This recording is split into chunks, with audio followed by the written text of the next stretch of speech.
যে গুনাহ ছেড়ে দেয় সে অটোমেটিকলি আল্লাহকে ভয় করে, যে আল্লাহকে ভয় করে সে গুনাহ বর্জন করে। এজন্য তাকওয়ার অর্থ আল্লাহর ভয়, এটার প্রথম অর্থ হইল গুনাহ বর্জন।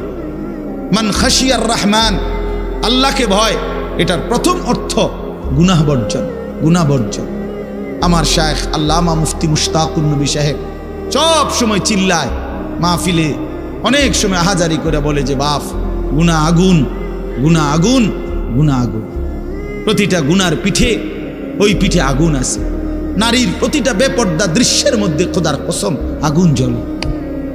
ওই সিনেমার নর্তকীর শরীরে আগুন জ্বলে, ওই নায়িকার শরীরে আগুন জ্বলে, মোবাইলের ওই অস্থির ছবির মধ্যে আগুন জ্বলে, মদের আড্ডায় আগুন জ্বলে, জুয়ার আড্ডায় আগুন জ্বলে, সুদের টাকায় আগুন জ্বলে, ঘুষের টাকায় আগুন জ্বলে, বেপর্দা নারীর শরীরে আগুন জ্বলে।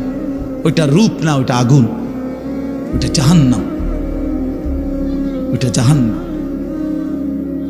আল্লাহ তাআলা বলেন ইন্নাল্লাযীনা ইয়াখশাউনা রাব্বাহুম বিল গায়ব